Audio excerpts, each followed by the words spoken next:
सत्ता और शासन के आगे शायद हजारों या लाखों की तादाद में आदमी पीड़ित रहता है। ऐसी आपने कहानी और दृश्य आपने ज़रूर देखे होंगे, लेकिन आज इस वीडियो में एक ऐसा दृश्य, शायद आप पिछले कई दशक पहले जाएं तो आपने एक पिक्चर देखी होगी लाडला, जिसमें नीले कलर की शर्ट अनिल कपूर पहन करके अपनी मां को मनाता है और हीरोइन को वाकई एक दृश्य होता है और यूनियन गैंग तैयार होता है। उस यूनियन गैंग का मकसद ये होता है कि शायद जो मालिकाना हक होता है वो अपने कर्मचारियों को उचित मूल्य, उचित सुविधा या उचित सहूलियत नहीं देता है। शायद उसी का एक नज़ारा उत्तर प्रदेश के ज़िले कानपुर में इन तस्वीरों के साथ मैं दिखाने जा रहा हूँ। जिस वक्त मैं खड़ा हूँ ये उत्तर प्रदेश का कानपुर का टर्मिनल यानी कि पनकी में बना टर्मिनल है, जिसमें सैकड़ों की तादाद में कर्मचारी मौजूद हैं। देखिए वो तस्वीर, ये प्रथम गेट है जिसमें निकासी और निकासी के साथ साथ प्रवेश द्वार बनाया गया। उस प्रवेश द्वार के साथ कर्मचारी, सिक्योरिटी गार्ड और सिक्योरिटी गार्ड के साथ साथ ये जो एक कतार देख रहे हैं, इन कतारों में लगभग सैकड़ों या कह सकते हैं कि कुल मिलाकर अगर हम बात करें तो शायद हज़ारों की तादाद में भी कर्मचारी यहाँ पर मौजूद है। लेकिन अब आप सोचेंगे कि इन कर्मचारियों के खड़े होने का मकसद क्या है, उद्देश्य क्या है। इस कतार से हम शुरू करेंगे और समझेंगे। अगर आप ये तस्वीर देखेंगे तो समझेंगे कि आखिरकार उत्तर प्रदेश में जो कर्मचारी है वो किस कदर पीड़ित है।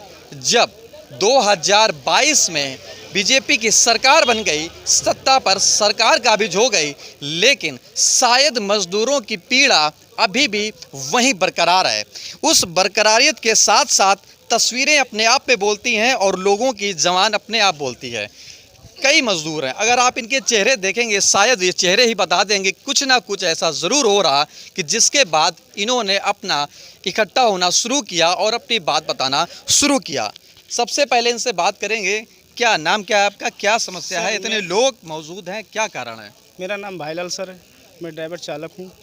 मैं करीब यहाँ 20 साल से कर रहा हूँ सर। 20 साल के रीजन में ये आया है कि हमारे टीएम अच्छे कुछ लोग आए हैं। मतलब ये टीएम जो आया है सर, ये 2 साल से आया है सर, ठीक है। 2 साल से इसने गाड़ी में जो नियम निकाला वो हम लोग करते रहे, ठीक सर। पहली बात सर, हमारी वेतन नहीं मिलती है, ट्रांसपोर्टर लोग वेतन नहीं देते हैं, ठीक सर। तो बिना वेतन के कैसे काम करते हैं आप? तो सर मैं वेतन जो है चला रहा हूँ इनाम पर गाड़ी चलाता हूँ सर। कैसा इनाम, कैसा? जिससे सर जाता हूँ 500 पंप वाला देता है सर। सवारी शिकारी बैठा लिया, उसमें से नई चीज़ से देखने को मिली, इनाम पर गाड़ियाँ चलाना, मतलब कि एक तरीके का ठेकेदारी कह सकते हैं कि शायद आप इतना काम करेंगे तो ये आपका मुनाफा होगा, उसी इनाम के दम पर। ये नई जानकारी है उत्तर प्रदेश के लोगों के लिए और शायद कह सकते हैं पूरे भारत के लिए। इसके बाद बताइए सर। ये टीएम जो आया है बहुत अत्याचार कर रहा है, बहुत जुल्म कर रहा है सर। जो नियम करता है वो नियम हम लोग देते हैं, उसको गाड़ी में देते हैं, सब कुछ देते हैं सर।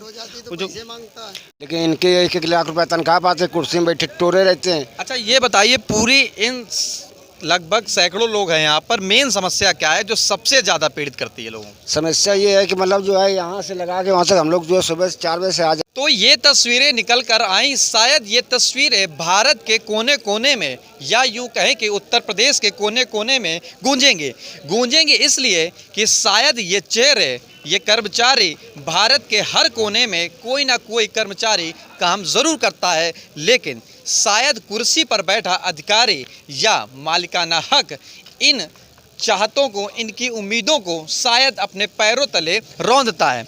उस रौंदने के साथ साथ कुछ और बातें हैं कि आप ये बताइए, टोपी भी लगाए हैं, शर्ट भी पहने हैं, तपती हुई धूप में भी खड़े हैं, लेकिन आपके बीवी बच्चे हैं तो किस कदर पलेंगे अगर ये नौकरी से बाहर कर दिए जाएंगे सब लोग आपके साथ में?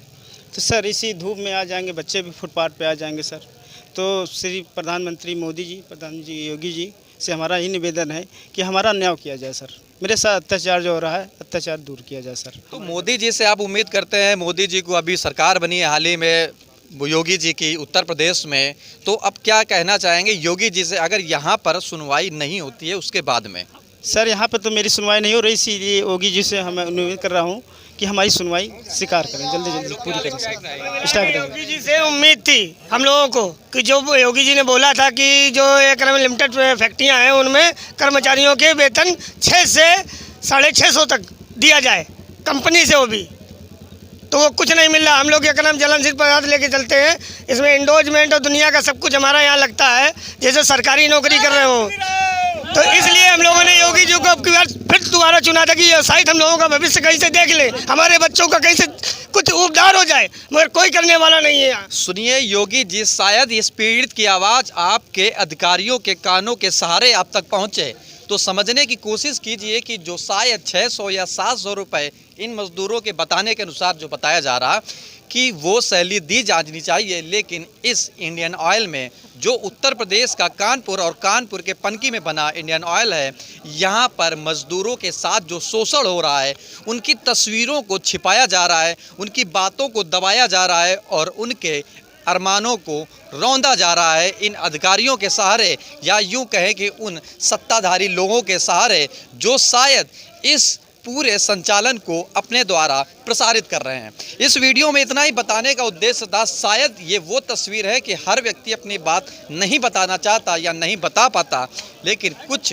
मीडिया के सामने अपनी बात रखता है और रखने के साथ साथ ये ऐसी पीड़ा है कि शायद हर व्यक्ति को देखना चाहिए और समझना चाहिए। वो इसलिए कि शायद जो कर्मचारी 12 घंटे तपती धूप में काम करता है, उसके बाद वो अपने बीवी बच्चों का पालन करता है, और उसके बाद में ये तस्वीर है कि तपती हुई धूप में हज़ारों की तादाद में या सैकड़ों की तादाद में लोग मौजूद हैं, और इनका एक ही मानना है कि सैलरी को लेकर और अधिकारियों के द्वारा जो शोषण किया जा रहा है उससे निजात हमको दिलाई जाए। कानपुर से दुर्गेश मिश्रा।